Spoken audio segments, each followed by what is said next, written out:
Okay, good morning everyone. Ay, evening na pala. So, ang gagawin natin is sa chapter 6, yung percent strength, ratio strength, and other expressions of concentration. Sa chapter 6, ang main na nagpapakita dito is yung percent weight in volume, percent volume over volume, and percent weight over weight. Ang sabihin lang yan is 1 gram dito in 100 ml of water. Meanwhile, sa volume over volume naman is 1 ml in 100 ml of a solution. And sa percent weight in weight, that's just the number of grams or 1 gram in 100 grams of solution or preparation. So this is grams in 100 ml,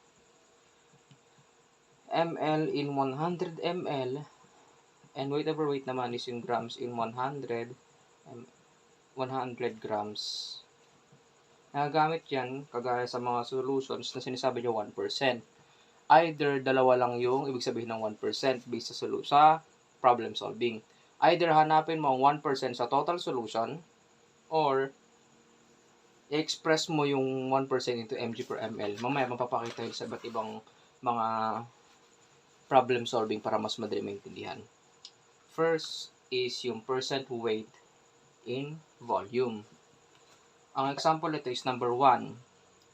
How many grams of dextrose are required to prepare 400 ml of a 5% solution? So, ang total solution natin is yung 400 ml. 4,000 ml. Tapos, sabi dito, meron siyang 5% or 5% ng total nito is mayroon dextrose. So, 5% is yung dextrose. Ang madali lang natin gawin dito is by converting this into decimal. So, anong decimal ng 5%? 5 divided by 100 is equal to 0.05. Tapos, after nun, hanapin natin yung 5% ng 4,000 which is 4,000 times 0.05. This will result to 200 grams. So, ibig sabihin nun, 200 grams is the 5%, 400 naman yung 100%. Pwede rin naman natin gawin ang 4,000 times 5% is equal to 200. Ganun lang sa first na problem. For the second problem, it says, how many grams of potassium permanganate should be used in compounding the following prescription? Nakita ko yung problems. Okay.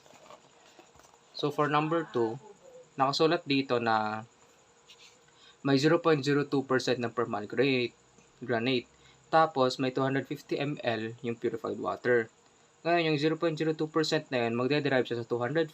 So, that will be 250 times 0.02% or kung gagawin natin decimal, 250 times 0.0002. Ang sagot is 0.05 grams potassium permanganate. Para ma-check, kailangan nyo lang i-multiply yung 250 sa decimal or sa percentage. Number 3. For number 3, ito na lang para mas makita.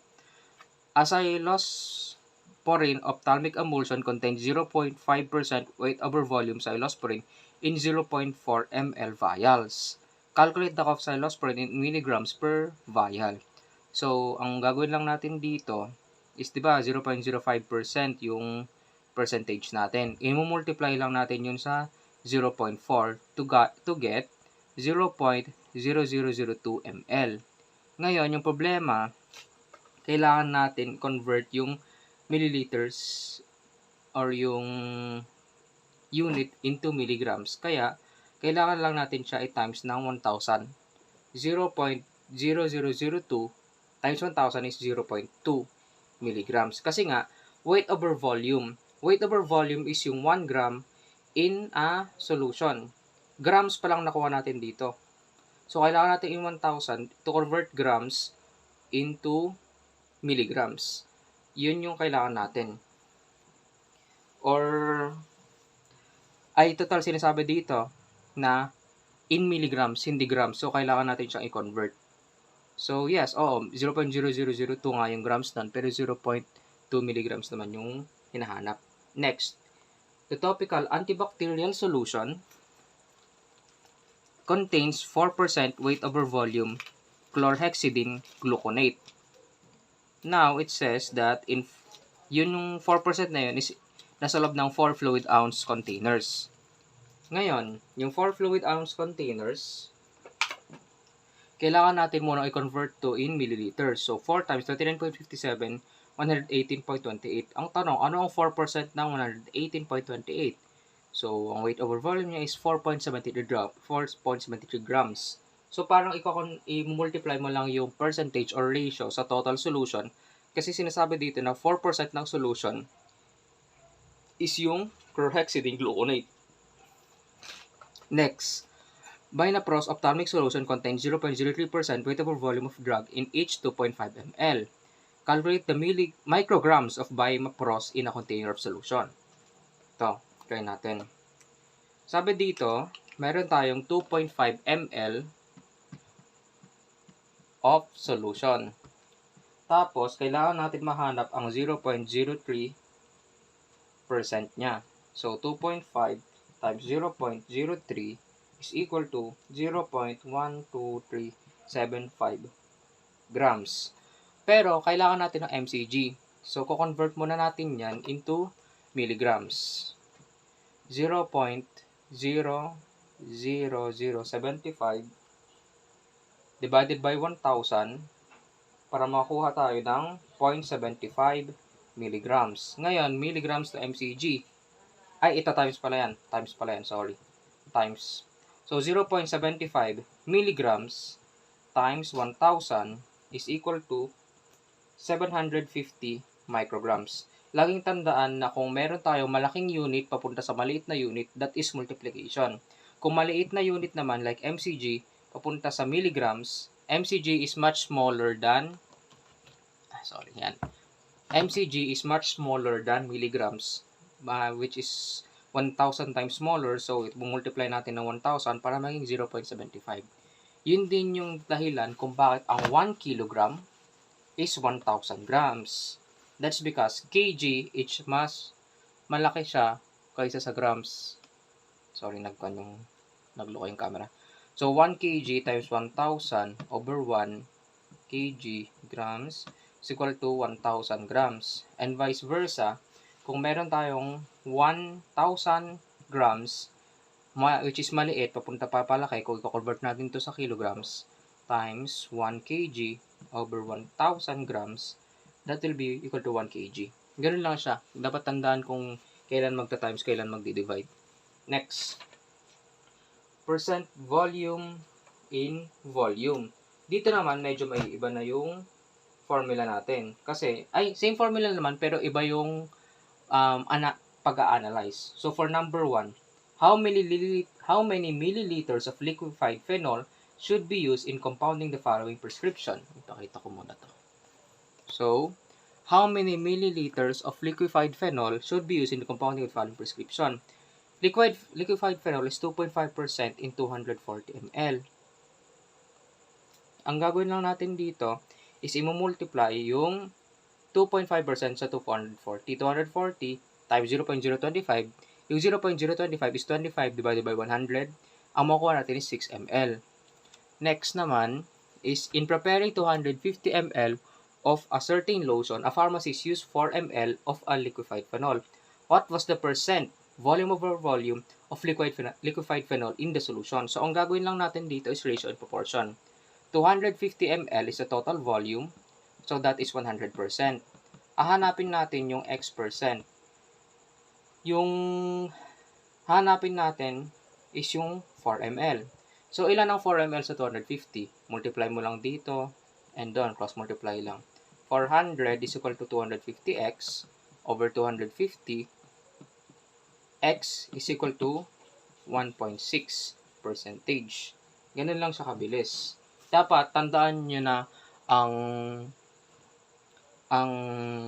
i-divide natin is kung saan man yung part na may variable. Ito.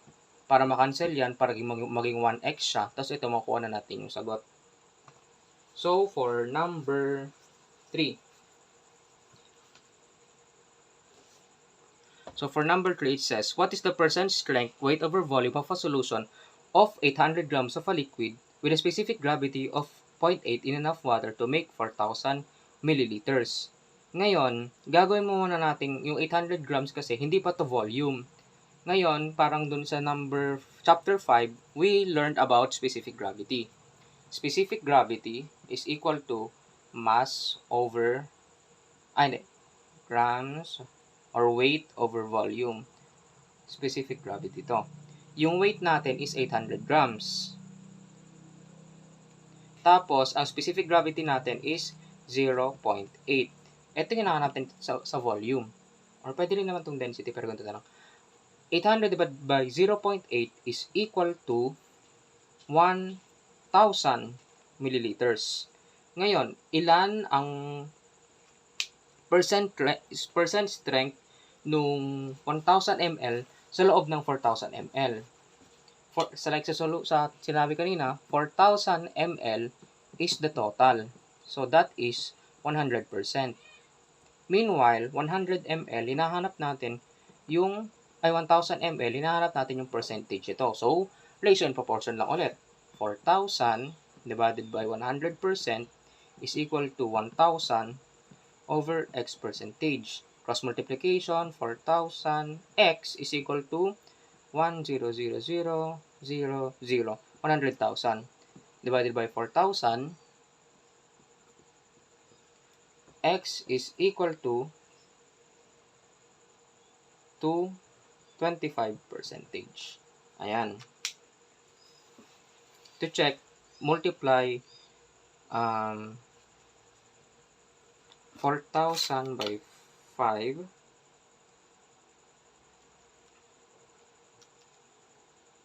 Wait lang. 1,000 times 100, 100,000 divided by 4,000, 25%. Yeah, 25% nga. That's for number 3. Next, for number 4. If a veterinary liniment contains 30% volume over volume of dimethyl sulfoxide, how many milliliters of the liniment can be prepared from 1 pound of dimethyl sulfoxide? Specific gravity of dimethyl sulfoxide is 1.10. So, in this case, ang 30% natin is yung dimethyl sulfoxide. Tapos, 100% natin is yung total ng solution. Hindi, wait lang. Sakto nga. So, ang hinahanap natin dito is yung value ng total solution. This just means that 30% is yung dimethyl sulfoxide, 1 lb. Tapos, meron tayong 100% dito. Ano yung total nito? X milliliters. Itong 1 pound, kailangan natin i-convert ito sa grams and convert natin siya sa milliliters. Now, 1 pound times 454, kasi 1 pound is equal to 454 grams, that will result to 454 ml. Pero hindi mag-stop doon kasi kailangan natin malaman yung milliliters niya while considering the specific gravity.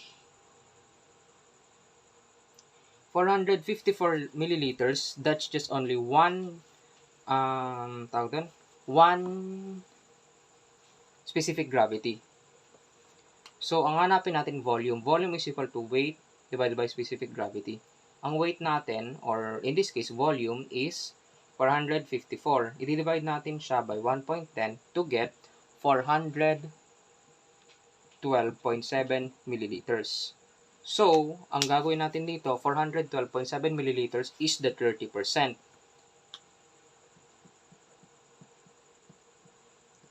Cross multiply lang yan. So, that will be 41270 is equal to 30x divided by 30. X is equal to 1375.66 milliliters. Yan yung total solution. Yun lang yung kailangang alamin dun sa problem na yon. Magbe-base tayo sa 30% to find the 100%. So, most of the time, ratio and proportion lang ang kailangan. Tapos, of course, kailangan natin i-analyze ng mabuti yung mga problem kung ano yung pinapahanap. Either pinapahanap kung ilan yung percentage or ilan yung decimal point, or kung yung total solution ba or yung part lang ng solution na yan. Next is yung percent weight in volume. Sa percent weight in volume, we just find the gram in 100 ml, or hindi naman necessarily 100 ml yon, depende na lang kung ano yung nasa problem solving. So, let's see sa number 1. For number 1, this states that how many grams of dextrose are required to prepare 4,000 ml of a 5% solution? Kung 5% ang dextrose and 4,000 ml yung total, ang gagawin lang natin is 4,000 times 5% or 4,000 times 0.05 kasi ang decimal point na 0.05 can be get from 5 divided by 100. Yun lang yung pag-convert ng percentage. 5 divided by 100, 0.05. Pero pwedeng direct sa calculator kasi may mga calculator na iba na may percentage ng button. Yan. So, sa number 2 naman, how many grams of potassium permanganate should be used in compounding the following prescription? The total is 250 ml. Hahanapin lang natin yung 0.02% ng 250. So, 250 times 0.02% is 0.05 grams. So, tapos na yung sa number 2. Sa number 3 naman, sinasabi dito, cyclosporine ophthalmic emulsion contains 0.5% weight over volume cyclosporine in 0.4 ml vials. Calculate the content in milligrams. Itong 0.05% is grams per ml lang yan. So, ang muna natin gagawin, i-multiply ang 0.05% sa 0.4 ml to get 0.0002 ml or grams. Pero, ang problema nun, grams pa lang yun, hindi pa milligrams. So, i-multiply natin ito sa 1,000 to get 0.2 mg.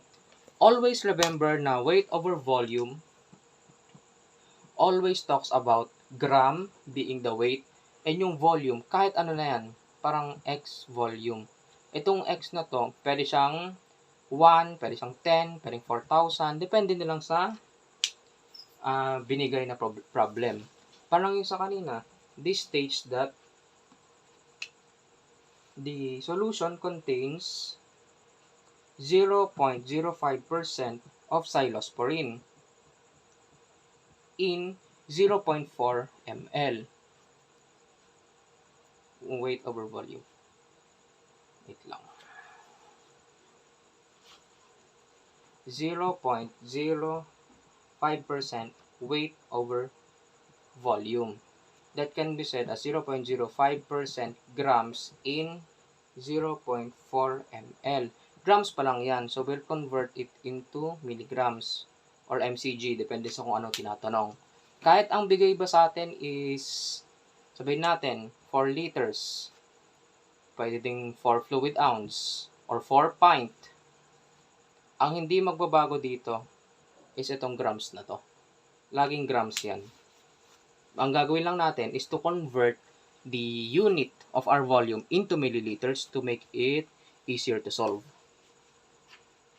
And of course, to have an accurate result, kasi nga, ang percent weight over volume is grams in 100 ml. Isa lang to example na binigay kanina sa book.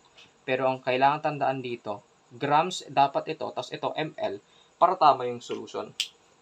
Always convert the values in the appropriate amount para matama. Number 4. Medyo mahaba-haba pa.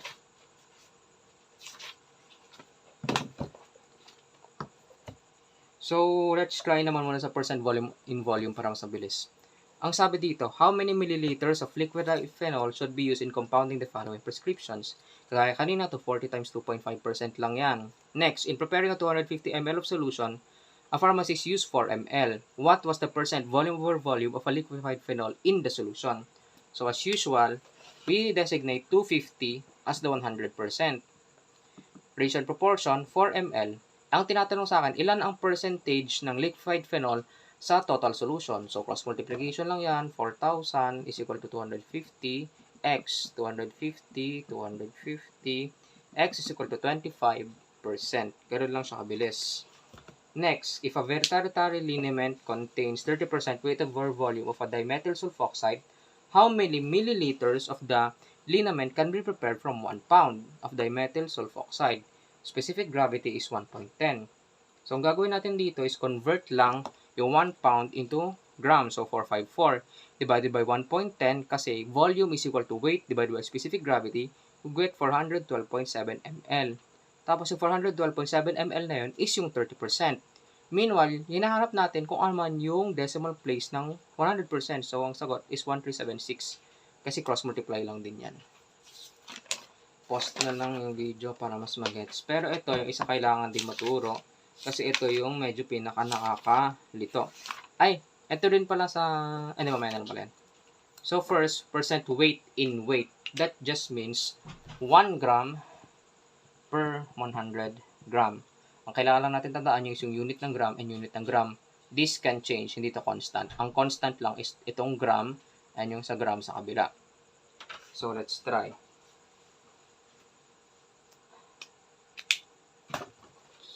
Sorry kung medyo mabilis. A hydrocortisone cream contains 1% hydrocortisone. Calculate the grams of hydrocortisone used to prepare each 15 gram tube of product. 15 grams is the total. Hahanapin lang natin yung 1% ng total. So, 15 times 1% is equal to 0.15 grams. Ganun lang siya. To check, multiply 0.15 times 100. Ang result niya pa rin is 15. Ganun mag-check. Next, Vinakia gel contains 15% alzeleic acid in 50 grams tubes. Ngayon, hanapin natin yung 50% ng 50. Ngayon, ang result natin, 50 times 15% is 7.5. Ganun din siya. Same lang siya. Next, androgel. 1.62% is a testosterone gel for topical use. Calculate the grams of gel required to provide a 40.5 mg dose of testosterone. Ngayon, yung problema na natin dito is yung term na milligrams.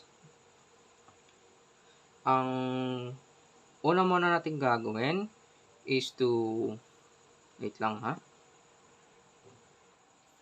Okay, so parang dito number 3. Sorry, medyo nag-stop. Check ko lang ulit para tama.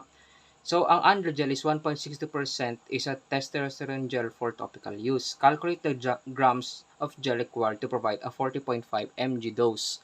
So, ang gagawin natin dito, meron tayong given na 1.62 weight over weight. 1.62% weight over weight. Ang ibig sabihin lang nito is 1.62 grams in 100 grams. Ngayon, ang kailangan natin is 40.5 milligrams. Kasi, ang active ingredient na hinahanap is ito. Hanapin natin yung total solution. This will just be a standard. Ito yung reference standard natin. Ito yung magiging standard. Ang hinahanap natin is yung X grams ng total solution. If ang total solution natin is dapat, example, 100 grams contain 1.62 of the active ingredient kasi yun yung ibig sabihin ng weight over weight, grams over 100 grams. Ang gagawin lang natin is cross multiply 1.62, hindi. Bago yon pala, kailangan natin na ma-convert yung grams into milligrams kasi milligrams yung nasa kabila. So, that will be 1.62 times 1,000 is 1,620 milligrams. 1,620 milligrams times yan, 1,620x is equal to 40.5 mg to, diba? 40, yan. Wait lang, check natin. 40.5 times 100. 40,550 divided by 1620. Ang answer natin is 2.5 grams. Ganun lang siya. Tandaan, okay? Our reference standard is 1.62% weight over weight. Okay, hindi natin pwedeng gawin yung 40.5 mg times 1.62% kasi may iba na yung sagot natin. Ito yung kailangan natin gawin. Have a reference standard na 1.62 grams is equal to 100 grams. Sorry. Yun yung used nung percentage weight over weight. Pati din sa iba, percentage volume over volume. Magiging grams over 100 ml, pwedeng 1 ml over 100 ml. Depende na lang sa binibigay na solution. Minsan, pwede natin idiretso, pero sa cases na ganon, dapat natin gamitin reference standard yun para makagawa ng ratio and proportion. Then, try naman natin sa iba pang numbers. Hanap po. So, we'll look at this number. So, this said that how many grams of a substance are required to make 120 ml of a 20% weight over weight solution having a specific gravity of 1.15. Ngayon, Ang hinahanap natin is yung weight. So, ang ml na to, 120 ml, kailangan mo natin i-convert into grams. Hindi to same as water na 120 ml is equal to 120 grams kasi may specific gravity siya na 1.15. So, parang yung kanina lang, 120 ml times 1.15 specific gravity, the result will be 138 grams. So, 138 grams yung total solution. Ngayon, ay nahanap natin ilang grams ng active ingredient. So, X is equal to grams. Tapos, sinabi dito, 20% weight over weight. This just means na ang primary or reference standard mo is 20 grams in 100 grams. I-cross multiply mo lang yan. 100x is equal to 138 times 20. 100x is equal to 138 times 20 all over 100. So, magiging 1x na lang yan. 138 times 20 divided by 100 is equal to 27.6 grams. Grams lang lagi yung gagamitin natin. Kasi, yun yung pinapahanap. Ibahan niya na mg or mcg. Depende sa kung ano yung sinasabi sa problem solving. Next naman. Sabi dito, how many grams of a drug substance should be added to 240 ml of water to make 4% weight over weight solution? Ngayon, ang reference standard natin is 4%. So, primarily, gagawin natin agad doon, 4%. Magiging 4 grams in 100 grams is equal to 240 ml yung total solution. Hinahanap natin yung number of drug substance to make the 240 ml total solution.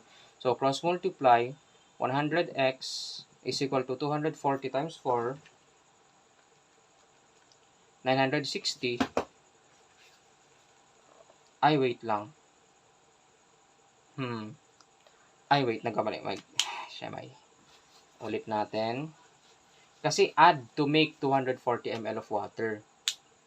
So, ang gagawin natin dito is 4% yung active ingredient. If 4% to, tapos ang total solution natin is 240. Sabi kasi i-add, hindi kung ilan yung nasa loob nito. So, ilan yung lalagay natin? Meanwhile, yung 240 natin is 96%. Kasi nga, 4 plus 96% is equal to 100%. Hindi pati 100%, this is only part of the solution. Pero, cross multiplication pa rin gagawin natin. Sorry, medyo namali ako doon. Kasi added pala, hindi yung how many grams of drug substance are contained or required. Sabi dito kasi should be added. So, 240 ml of water plus yung ito, that is the total amount of solution. Pero pinapaharap lang naman sa atin kung ilan yung 4% na gagawin. So, 96x is equal to 240 times 4. 960 over 96. The total amount is 10 grams of the drug substance or active ingredient.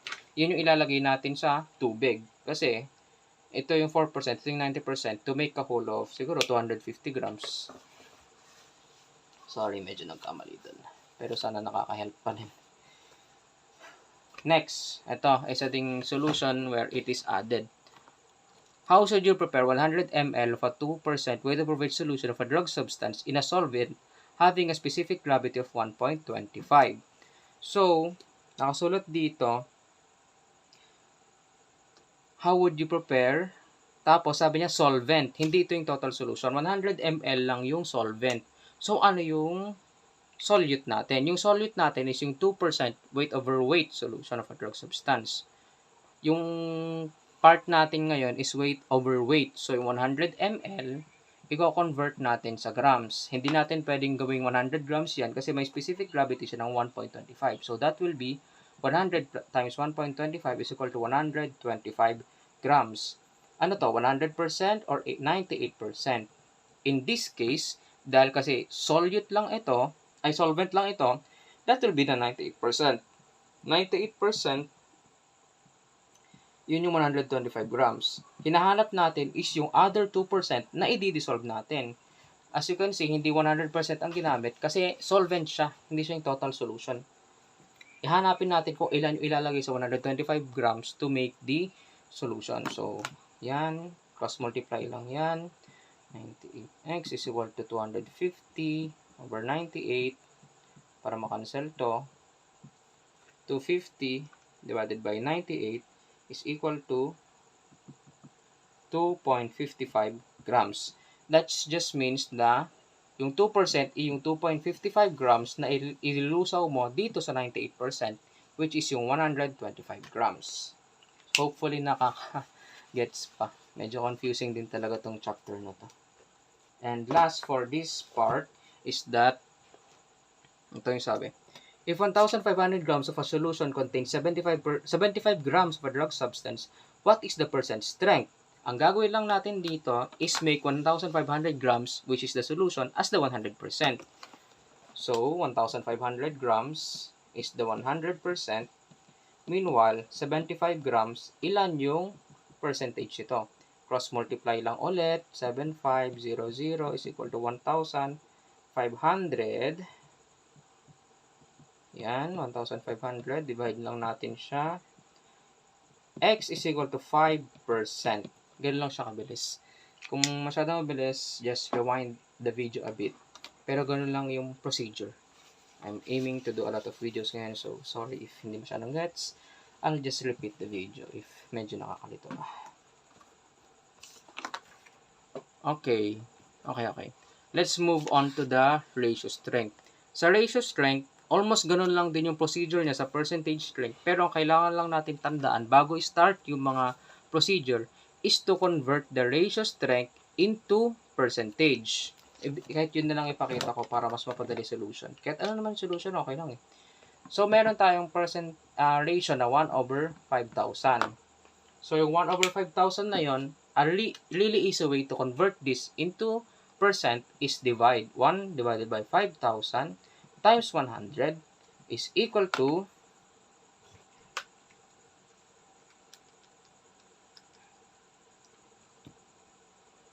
0.02%. Yan, lagyan natin dyan.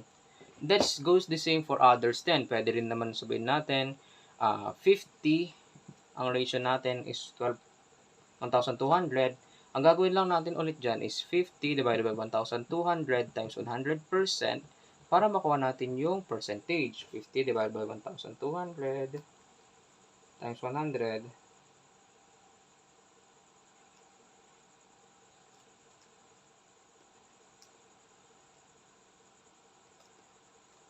That will be 4.17%. Ganun lang siya kabilis.